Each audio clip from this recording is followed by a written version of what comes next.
The movie starts by introducing a young guy named Chan. He sells steamed bread every day near the high school. One day, a grandma and her granddaughter, Chung Wing, buy bread from him. Chan can't help but keep staring at Wing because he's fallen in love with her at first sight. The grandma gets annoyed with Chan because he keeps looking at her granddaughter. From then on, Chan makes time to see his crush in the neighborhood where Wing goes to school. One night, Chan sees the grandma looking for Wing because she hasn't come home since noon. Chan decides to help and searches all over the village. After a while, he finally finds Wing, who was lost near a hill. Chan takes Wing back to her grandma. It turns out that Wing has a mental disability, so she sometimes forgets the way home and acts a bit strangely. But Chan doesn't mind because he really loves her. A few days later, Chan hadn't seen Wing and her grandma, so he got worried and decided to check on them. When he finished selling bread, he headed to Wing's house. To his surprise, there was a crowd outside, including the police and social services. It turned out Wing's grandma had passed away 3 days ago, and Wing was found lying next to her. People thought Wing's mental health had worsened, so they wanted to take her to a mental hospital. That night, Chan sneaked into the hospital where Wing was being treated. Fortunately, Wing was in a ward at the back, so Chan managed to help her escape. He took her to a gaming arcade to help lift her spirits because she was feeling down. It turned out that Wing also had feelings for Chan. After they both calmed down a bit, Chan took Wing to her apartment. Unfortunately, when they arrived, the police had locked the apartment. Chan was about to break the door when suddenly a woman named Lane, who lived next door to Wing, appeared. She felt sorry for Wing and invited them into her place. Inside, Ling told them she'd be gone for a few days and offered Wing and Chan to stay in her apartment. They found out that Ling was a prostitute, and she even gave Chan the freedom to do as he pleased. Once Ling left, Chan accidentally saw Wing taking a shower. However, he chose to step out to find some food around the apartment. That's when things took a terrible turn. A few minutes after Chan left, Wing had just finished showering when there was a sudden knock on the bedroom door. Wing, thinking it was Chan, opened the door, but it turned out to be an unknown man named Kwok Wah. He barged in and pulled out some money, thinking Wing was one of Ling's prostitutes. Then, heartlessly, he abused Wing, even though she looked terrified. Fortunately, Chan, who was across the street, saw Kwok Wah from a window. He rushed back and didn't hesitate to confront and beat Kwok Wah. Eventually, they both managed to escape from the apartment. After that, they both decided it was time to go to the local police and report what Kwok Wah had done. When they got there, they met the deputy police chief named Jeff. He asked Chan to step into another room while he and some of his officers spoke with Wing. One of the older policemen, Gui, realized that Wing had a mental disability and reassured them that they didn't need to worry. Then, Jeff and his team began questioning Wing about the person who had harmed her. Wing described the perpetrator as a man with a star tattoo on his right hand. However, as they delved deeper into the details, they were shocked to discover that the perpetrator was none other than Kwok Wah, their own police chief and superior. Kwok Wah had also been present at the police station and overheard what Wing was saying. After that, Kwok Wah gathered all his subordinates, including Jeff, and told them that he believed Wing was a prostitute, which led him to harass her without hesitation. But now, in an attempt to cover up what he had done, Kwok Wah instructed everyone to stay quiet and began falsely accusing Chan as if he were the culprit. About 30 minutes later, Kwok Wah's men started bombarding Chan with numerous questions, making him feel cornered. During this stressful moment, Chan accidentally noticed a photo of Kwok Wah on the table, and it dawned on him that the police were planning to frame him. In a desperate bid to escape with Wing, Chan made an attempt, but unfortunately, it didn't work out. They subjected him to torture, and to make matters worse, the police even abused Wing right in front of Chan, taking satisfaction in their cruel actions. Following that, they began fabricating a story, making it seem like Chan had forcibly taken the police gun. They planted the gun in an unconscious Chan's hand. Meanwhile, they threatened Wing, warning him not to utter a word, or they'd throw Chan behind bars. During the trial, the police stuck to their false narrative as planned.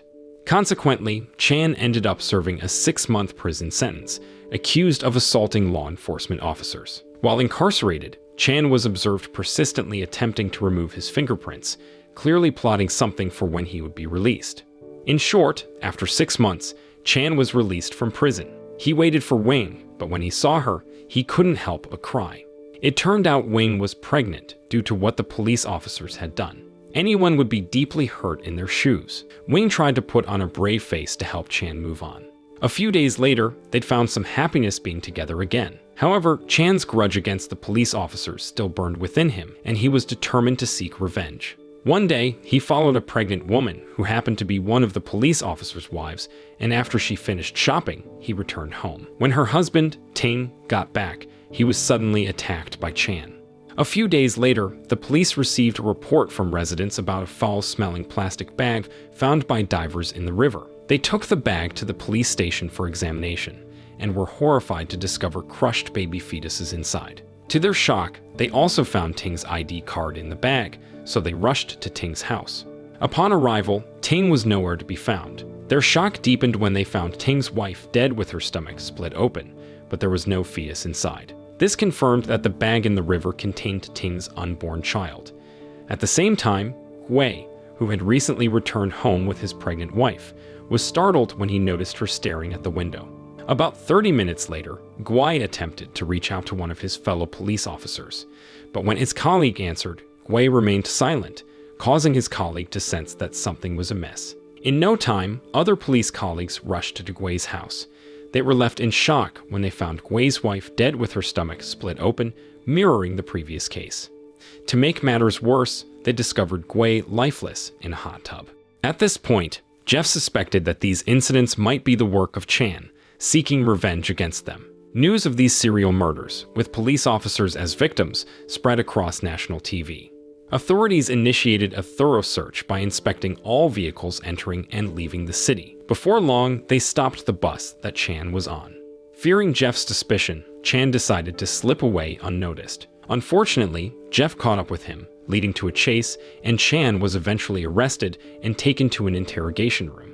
At this point, Chan found himself subjected to torture by Jeff and one of his accomplices. They were determined to make Chan confess to his alleged crimes in front of their colleagues. Despite the torment, Chan decided to stay silent, which only fueled their resolve to continue tormenting him. Frustrated by Chan's refusal to admit guilt, Jeff even contemplated shooting Chan in the head, but Chan remained resolute in his silence.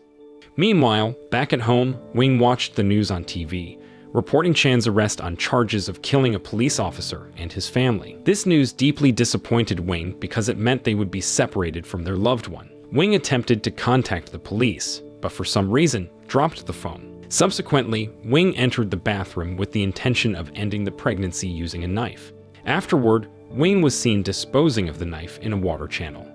Back at the police station, Jeff was on the verge of taking drastic action against Chan. But suddenly, a police captain arrived from the headquarters and was furious with Jeff. The captain informed Jeff that they had apprehended the wrong person because the actual serial killer had recently targeted a pregnant woman, namely Wing. This indicated that Wing had deliberately staged the situation to clear Chan of any wrongdoing. Recognizing that Jeff and his team had flouted protocol, the captain promptly reprimanded them. The captain then questioned Chan about why he had fled during the police raid. Chan explained that he had been falsely trapped by police officers before. Given this information and the lack of evidence, Chan was eventually cleared of all charges. Meanwhile, Jeff's subordinates suggested confessing the truth to the police captain, revealing Chan's true motive for seeking revenge against them. However, Jeff vehemently refused, as it would mean damaging their own pride. In the meantime, Jeff and his colleagues attempted to contact Kwok Wah, the retired police chief. Jeff informed Kwok Wah about their plan to eliminate Chan and Wing as quickly as possible. Chan had devised a plan to rescue Wing from the hospital before the police could harm them. However, just as Chan and Wing were about to make their escape, Jeff caught up to them, sparking a frantic chase. Behind them, Jeff's men were instructed to intercept the ambulance that Chan was using. During one encounter, Jeff's men located Chan's vehicle and opened fire, causing it to crash into a gas station. This led to a heated brawl between the two sides. Shortly after, Jeff arrived and attempted to ram his car into Chan's. Fortunately, Chan managed to evade the collision and the chase continued. Ultimately, Jeff caught up to Chan and began beating him. In a desperate moment, Chan stumbled upon an iron plate and, without hesitation, used it to strike back, fatally injuring Jeff. The following day, Kwok Wa located Wayne in an ambulance. Without hesitation, he shot Wayne, who was still unconscious at that time. Afterward, Kwok Wa fired his gun in the air to lure Chan, who had been unconscious the previous night. Hearing the gunshots, Chan, who had just regained consciousness, stirred. He attempted to approach Kwok Wa, who, eager to conclude matters swiftly, shot Chan with his gun until it ran out of bullets. Kwok Wa then told Chan that if he managed to survive, they should meet again. 5 years later, Kwok Wa, who is still haunted by guilt for what he did to Wing and Chan.